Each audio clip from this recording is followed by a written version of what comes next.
Hello guys, welcome to our channel CA Cult. This is our fourth part on foreign outward remittance.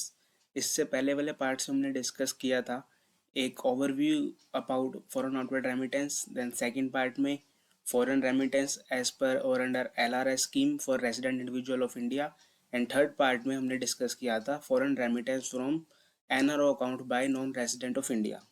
आज हमारा ये part fourth है और part fourth में हम डिस्कस करेंगे foreign outward remittance in case of a commercial और you can say business transactions.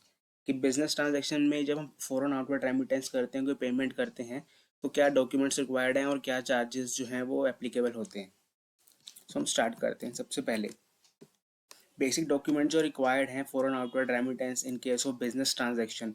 सबसे पहले हम बैंक को एज अ कस्टमर जो है एक रिक्वेस्ट लेटर देंगे जिसमें हम उनसे रिक्वेस्ट करेंगे कि हमें इतनी अमाउंट ऑफ रेमिटेंस इस पार्टी को इस पर्पस के लिए जो है वो रेमिट करनी है। सेकंड डॉक्यूमेंट होगा हमारा फॉर्म A1 या form A2, depending upon the nature of remittance. अगर हमारी जो नेचर ऑफ रेमिटेंस है वो किसी इम्पोर्ट ऑफ गुड्स के अगेंस्ट में है तो हमारा फॉर्म A1 एप्लीकेबल होगा। अदर देन दैट हमारा फॉर्म A2 एप्लीकेबल होगा। अदर देन इम्पोर्ट्स में फॉर्म A2 एप्लीकेबल होगा। अलॉन्ग विद दैट हमें देनी है फैमा डिक्लेरेशन। एंड देन उसके साथ क्योंकि हमारी बिजनेस ट्रांजैक्शन है ऑब्वियसली, सो हमारे पास कोई ना कोई एग्रीमेंट होगा फॉरेन पार्टी के साथ, कोई इन्वॉइस होगा जिसके अगेंस्ट हम पेमेंट करना चाहते हैं, कोई परचेज ऑर्डर एक्सेट्रा, सो हमें वही प्रोवाइड करना होगा।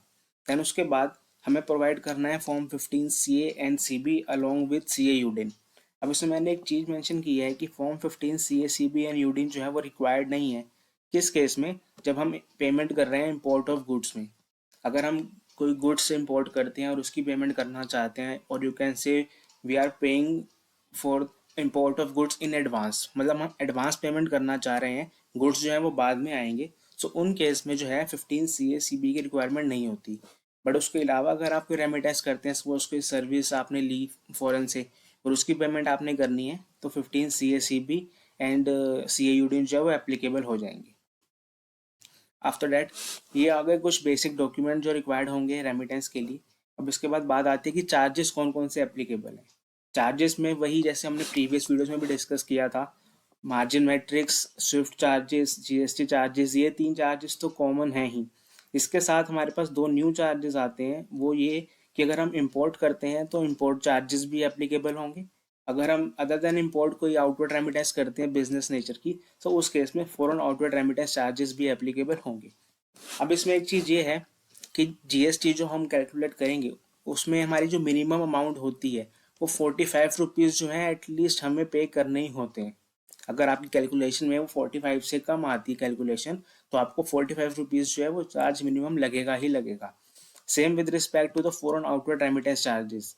अगर आपकी कैलकुलेशन के अकॉर्डिंग रेमिटेंस चार्जेस जो हैं, फॉरेन आउटवर्ड रेमिटेंस चार्जेस, वो विद इन 1000 रुपीज़ आते हैं, तब भी आपको जो मिनिमम है 1000 रुपीज़ प्लस GST आपको पे करना ही होगा। So this is the minimum threshold कि आपको कम से कम इतना चार्जेस इस नेचर के जो हैं वो पे करने ही होंगे। आइए डिस्कस करते हैं with help of an example. CA cult business entity, उसने पेमेंट करनी है किसी टेक्निकल सर्विसेज की जो उसने रिसीव की थी आउटसाइड इंडिया से, जो हमने किया एग्जांपल में सपोज USA से। यानी कि CA कल्ट ने कोई टेक्निकल सर्विसेज अपनी बिजनेस के लिए ऑब्वियसली USA से मतलब सर्विसेज ली। अब उसके पर्टिकुलर्स मैंने मेंशन किए हैं कि जो अमाउंट थी वो US की पार्टी ने जो इन्वॉइस रेस किया CA कल्ट को, वो इन्वॉइस था 5000 USD का। हमने एग्जाम्पल के लिए कन्वर्जन रेट ले लिया है 80 पर USD। So total amount in Indian rupees आ गई हमारे पास 4 लाख, यानी कि हमें पार्टी को 4 लाख रुपीज़ जो हैं वो हमें पे करने हैं। सो डेफिनेटली अब technical services chargeable to tax in India है ही है।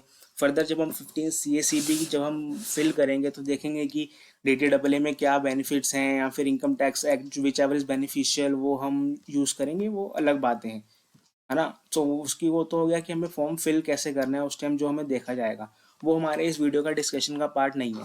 बट हमें क्या देखना है कि nature of remittance is chargeable to tax in India और नॉट, क्योंकि उसी बेसिस पे हमारा 15 CA CB की एप्लीकेबिलिटी एंड दिस दैट जो है वो फाइनल किया जाएगा। हमारे इस एग्जाम्पल में this transaction this remittance is chargeable to tax in India. अब इस ट्रांजैक्शन के लिए हमें बैंक में जो डॉक्यूमेंट सबमिट करने हैं, सबसे पहले हम देंगे एक request letter for foreign remittance कि हमें इस नेचर ऑफ टेक्निकल सर्विसेज के रिस्पेक्ट में हमें फॉरेन रेमिटेंस करनी है, सो एक रिक्वेस्ट लेटर हम बैंक को देंगे। साथ में हम देंगे फॉर्म A2। फॉर्म A2 इसलिए क्योंकि हमने कोई इम्पोर्ट ऑफ गुड्स नहीं किया, ये अदर देन डैट है, इसलिए हमारे पास फॉर्म A2 जो है वो एप्लीकेबल हो जाएगा। देन उसके साथ हम देंगे एक फैमा डिक्लेरेशन, और उसके बाद हमें देनी है एक कॉपी ऑफ एग्रीमेंट जो सर्विस प्रोवाइडर के साथ हमने किया होगा at the time of before the time of entering into the transaction. Then उसके बाद कॉपी ऑफ इनवॉइस जो हमें वहाँ से आया होगा, वो सारे पर्टिकुलर्स जो हैं ऑब्वियसली हम रिक्वेस्ट लेटर में भी उनको मेंशन करके देंगे।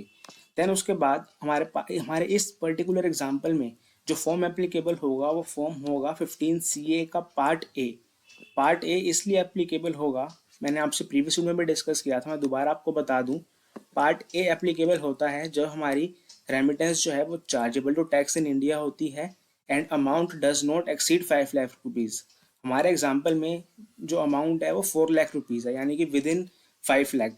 तो उस केस में हमारा 15 CA का पार्ट ए जाएगा और 15 CB जो है वो एप्लीकेबल नहीं होगा। और अगर 15 CB एप्लीकेबल नहीं है सो ऑब्वियसली यूडिन भी यहाँ पे एप्लीकेबल नहीं होगा।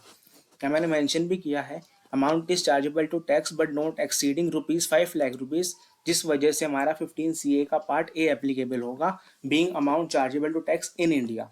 अगर ये amount not chargeable to tax in India होती, ये रेमिटेंस जो है not chargeable to tax in India होती, तो मेरा यहाँ पे पार्ट डी एप्लीकेबल हो जाता और ना ही इसके बाद मुझे 15 CB लगता और ना यूडिन लगता। ओके गाइस, फर्दर मैंने यहाँ पे एक पॉइंट मेंशन भी किया है। अगर अब इसी एग्जांपल में हम ये कहते हैं कि जो हमारी नेचर ऑफ रेमिटेंस है वो मोर देन 4 लाख यानी कि एक्सीडिंग 5 लाख रुपीज़ हो जाती, तो उस केस में हमें we need to provide form 15 CA का पार्ट सी। अभी हम पार्ट ए प्रोवाइड कर रहे हैं, बट जैसे ही वो अमाउंट 5 लाख एक्सीड कर जाएगी, और ये 5 लाख जो है ये वन टाइम ट्रांजेक्शन का नहीं है, इसके लिए हमें ड्यूरिंग द ईयर टोटल देखा जाएगा। यानी कि अगर नेक्स्ट अमाउंट मैंने रेमिट करी वो भी 4 लाख रुपीज़ है, सो 4 अभी वाली 4 जो मैं फ्यूचर में करूँगा टोटल 8 हो गया, 8 lakh is more than 5 lakh, तो उस केस में मेरा 15 CA का पार्ट सी लगेगा along with form 15 CB and CA UDIN. Further अभी डॉक्यूमेंटेशन के बाद हमारी बात आती है कैलकुलेशन ऑफ चार्जेस, कि इस 4 लाख की रेमिटेंस के ऊपर मुझे क्या क्या चार्जेस जो हैं वो पे करने होंगे। सबसे पहले मार्जिन मैट्रिक्स लगेगा, 5000 USD मुझे पे करने हैं, उसके ऊपर 12% लगेगा, यानी कि 600 रुपीज़ जो हैं वो मेरे चार्जेस हो गए। फिर स्विफ्ट चार्जेस ये फिक्स हैं हमारे 500 प्लस GST, 590 मेरे स्विफ्ट चार्जेस हो गए।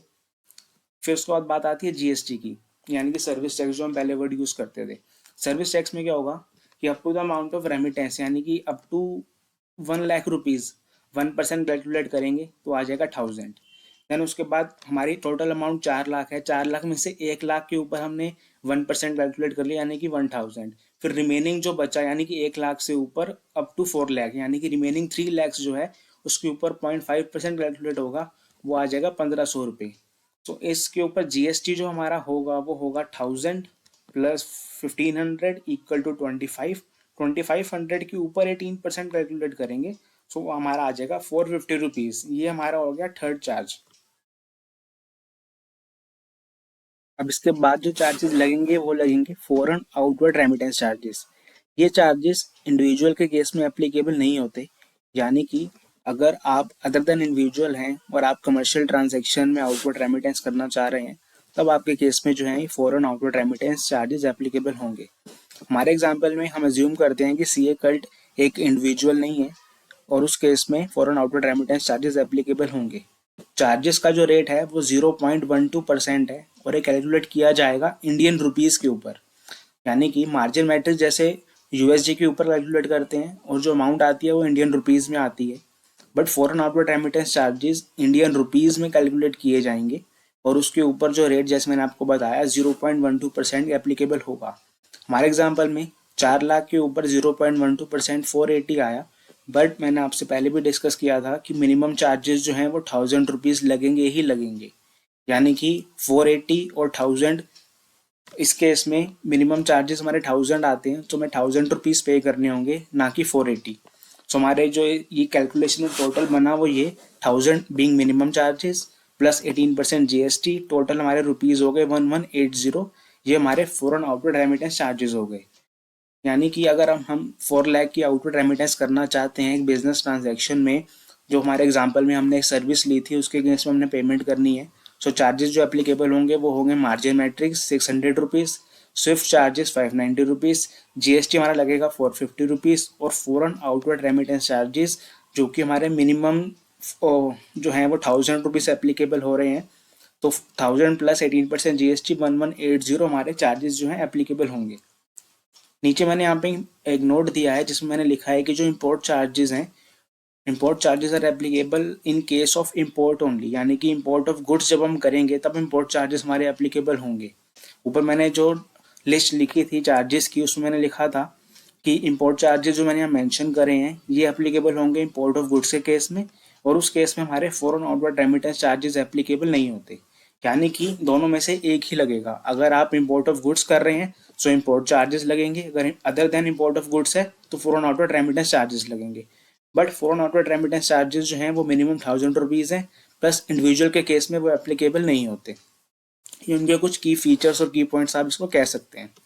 देन ये चार्जेस के बाद मैंने यहाँ पे नीचे एक प्रोवाइड किया है applicability of form 15C and CB। ये एक्सट्रैक्ट मैंने इनकम टैक्स पोर्टल से ही लिया है। फर्दर इसके बारे में हम डिस्कस अपने पार्ट 3 जो है हमारा फॉरेन आउटवर्ड रेमिटेंस का, वहाँ हम डिस्कस कर चुके हैं कि कब कौन सा फॉर्म है, कौन सा उसका पार्ट है जो है वो एप्लीकेबल होगा। तो यहाँ मैं फर्दर उसको डिस्कस नहीं करूँगा, बट मैं आपसे जस्ट यही करूँगा कि अगर आप उसके बारे में देखना चाहते हैं तो हमारा पार्ट 3 जो है आप रेफर कर सकते हैं उसके regarding. Okay guys, this is from my side. I hope you enjoyed that video. Thank you very much.